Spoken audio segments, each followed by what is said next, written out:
Hey, Avoid, Vivirizzo again.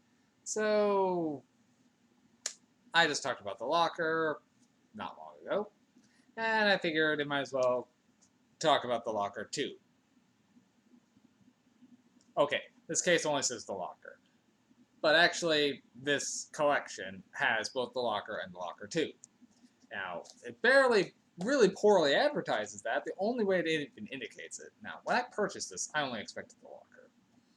But apparently up here, it does say a special double feature. Okay, doesn't say anything else on the front other than the locker.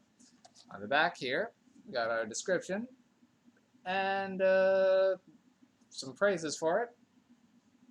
Down here, it mentions the locker too, in this really tiny thing.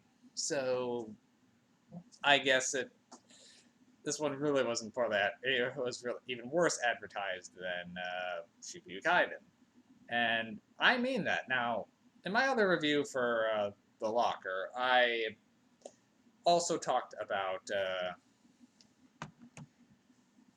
trying to find info on it online.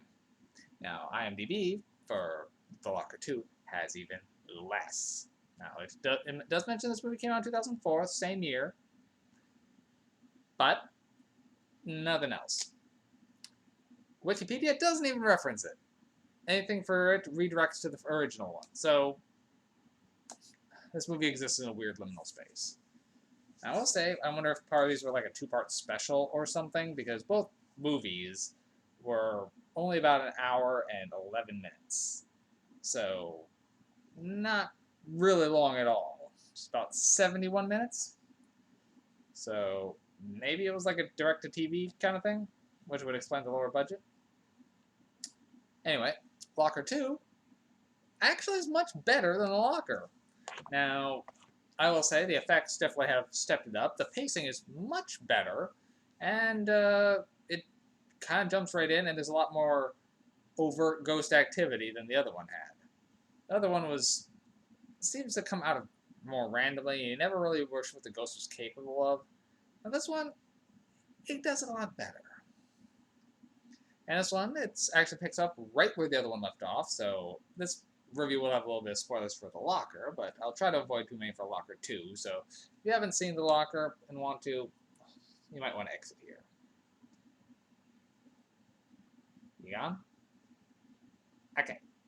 So the last one had our main character going comatose and handing her key off to her young student protege.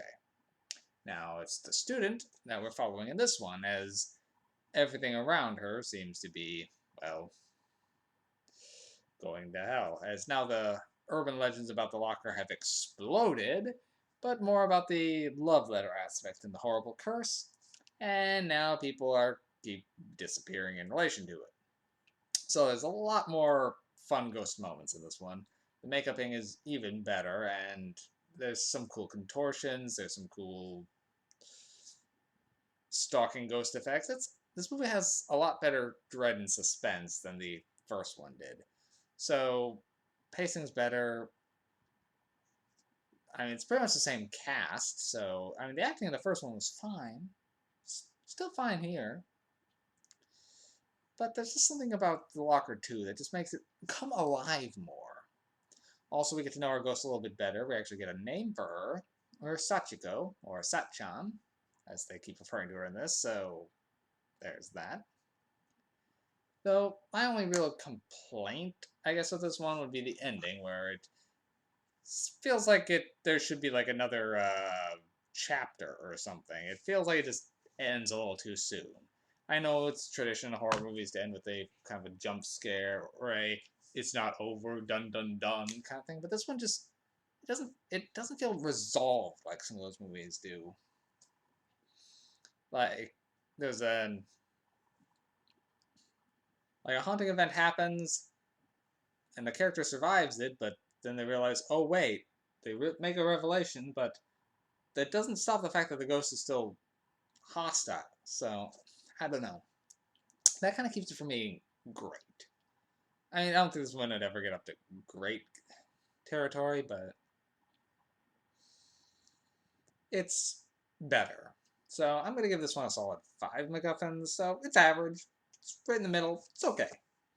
So, and it's short. It makes a quick double feature. You can watch both of them in about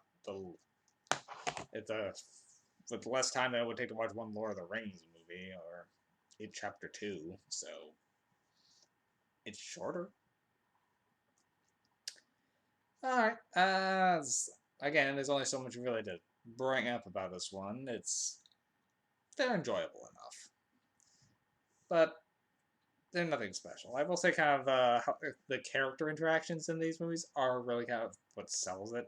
In the first one, the friends group really worked. In this one, she's more ostracized, so you can see how her and her friends are getting along. The few friends she does have, and a lot of her dynamics work pretty well. So that helps.